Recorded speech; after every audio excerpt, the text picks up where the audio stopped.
When I was younger, man, my dad used to beat the shit out of us. He had a paddle. A paddle that was this big. And it had a handle on it. It looked like a berserk sword with insignias on it. It was like from some college frat house that they hung up on the mantle. And it was like he had gotten a hold of this thing. I don't know where he got it from. I think a garage sale. And he literally used to, I was getting beat with this thing like once a week. So he would come home and he would have it hidden. Because several times we tried to hide the paddle. We would do anything to escape this paddle's wrath. And he would take it out. He'd say, boy, put your hands on the bed. When I misbehaved, when I was fighting with my siblings, when I talked back to my mother, he would come home and I was terrified. Put your hands on the bed. You're getting 3 whoopings. And he would just, ah, ah, ah. And then after he was done, he would say, I love you. He said, I love you, boy. You know I do this because I love you. And he would start to tear up. He felt bad, because he was beating the shit out of us. In hindsight, I don't really care. Do whatever you want to your kids.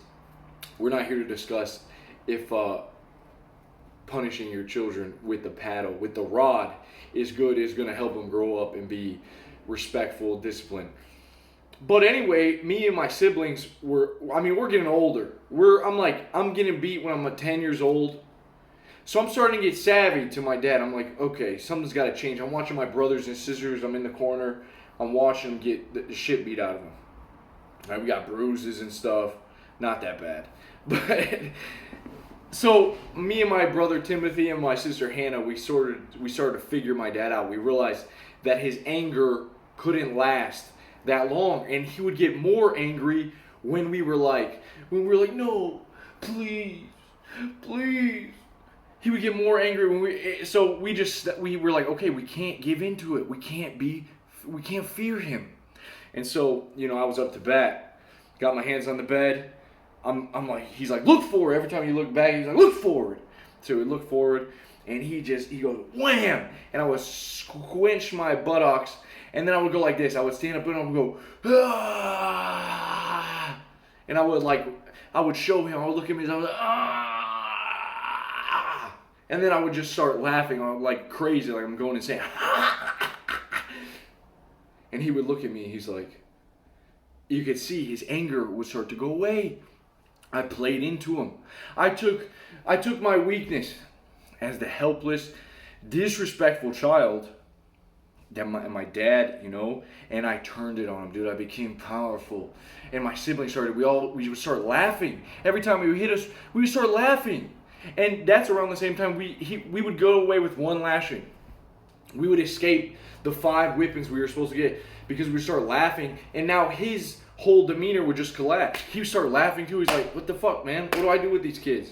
The paddle doesn't even work. So we had turned our weakness into a strength.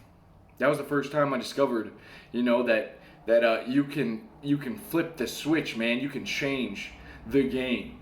And it's funny to think about that because now, as we get older, in our work environments, even in your love life, you're faced with a lot of these bullies and these barbarian type people, or just mean, nasty people. And if you're a bigger guy, like when I started working out and I was starting to put on muscle, I've got like these high, you could say, anger type macho males that would sort of try to throw jabs at me. How much steroids you taking, bud? Or they would be like, just like when you see them when you're going out with your girl or with your friends, they're trying to see if you react. They're trying to get you angry, and they're trying to pick on you, man. They're trying to see what you're made of. There's people in the work environment. I remember my boss. He would, I don't know what it was, but if I talked back to him, and it's my boss, I could talk back to my boss. Something's up. He would literally his top would blow off, and he would cry. He would go insane. It's how he intimidated people. And then I noticed happened is you're at a very weird position because when the boss gets upset, if you also get upset at the boss, That's when he starts to use his management position advantage. And he's like, you're out of here. Get out of my office. You take it off work. Get off work. Go home. You're fucking fired. I've seen that happen before. And so this is applicable to everyone. All right? If you can hold your ground and not react in anger or frustration at the person taking advantage of you, usually we just blow up and we get like really angry, or we get emotional, we get sad. If you can sort of maintain your calm and your peace, the other person loses control.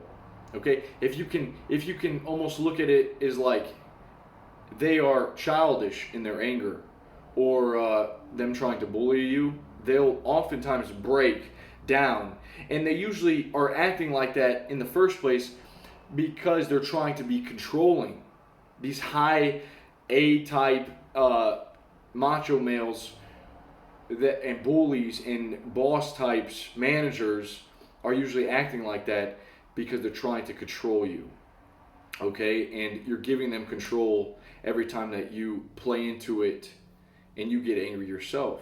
And it just doesn't work.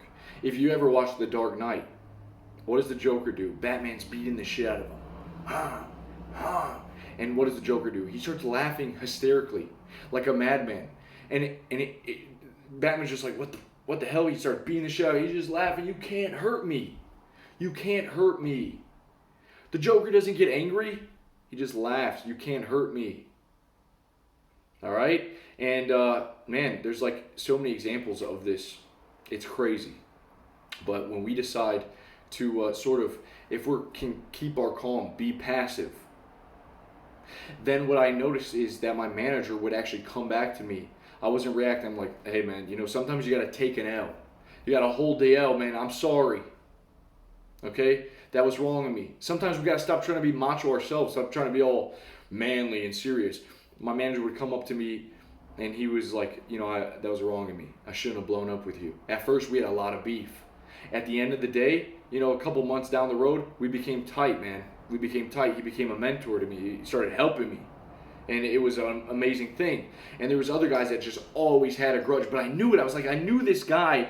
He's doing this to take control. And you would see that how he would treat me was how he would treat everyone else too.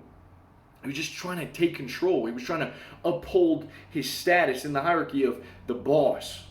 Okay? And then eventually when you sort of understood him, you had some sympathy, compassion. You're like, okay, I don't gotta react. I don't gotta get angry at this guy. Keep my cool. Okay? Maybe crack a few jokes, use some humor, lighthearted humor to bring the situation down to a simmer. And then eventually we just became cool. We became friends. And he helped me out a lot, honestly. So I just know that we are going to be, if you're in the work environment, you're going to find these types. When your girl is giving you shit, okay, sometimes it's best if you don't react at all. Because what the women like to do in a relationship, they get off on emotionally draining you and just seeing you react, dude. And I'm not saying it's evil, it's a natural thing. But the women they'll try to get you to emotionally respond and bring you down to their level. And then they got you, man. They got their hooks in you. So sometimes you can just look them in the eye like,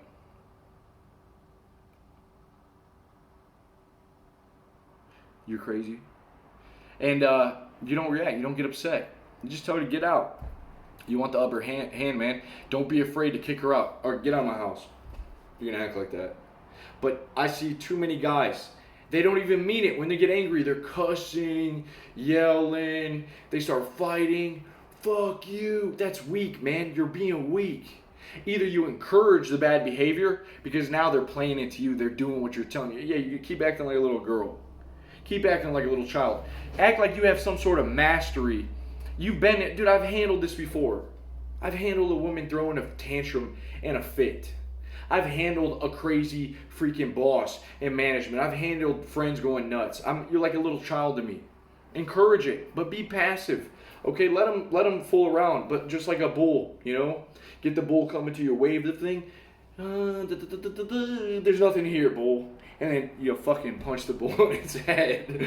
So it's like you gotta be wise. You gotta be tactful. You gotta be savvy to this kind of thing. Okay, you can't be emotionally reacting. That's part of the downfall of being a high test male. Is sometimes we just get really angry and really upset, and we want to just we can't control ourselves. That's literally downfall. Okay, it's like our poison, a tonic. You can't drink the tonic. You gotta be calm, man. You got to be able to assess the situation, to think things clearly, think about the consequences of your actions. Okay, it's not good to just be a hothead all the time and to burn bridges all the time. Sometimes you got to take the L. You got to suffer a little bit, and then in the end you can work things out. Sometimes you got to just let these guys that think that they're trying to test you, let them do it. Eventually they find new targets, they find new people to pick on, and then you can work your way in their posse. You don't gotta suck up to them too much, but I'm saying get them to expend their energy, and then what happens? They become weak. A good example of this is the Khabib fight with Dustin Poirier. Look at what Khabib did. Khabib is a master of his art. The Poirier didn't stand a chance. The dude's been wrestling bears since he was a young toddler. Here's what happened. Poirier gets him in a headlock, okay?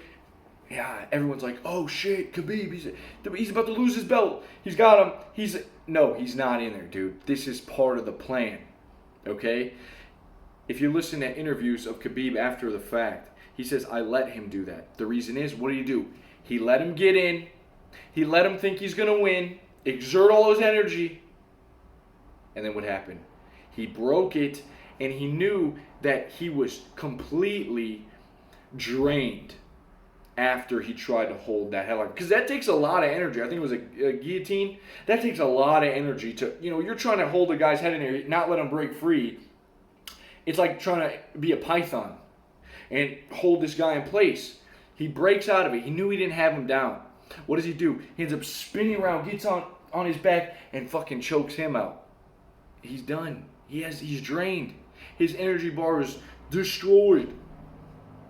And then he wins the fight, just like that. In a matter of seconds, gets his hand like this, matter of seconds, he's tapping out. All right? Khabib knows what he's doing, man.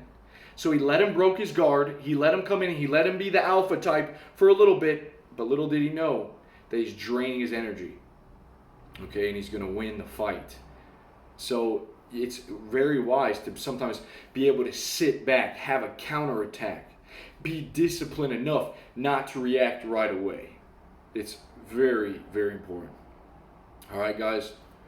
Thought I would share that with you, and I'll talk to you soon. Peace.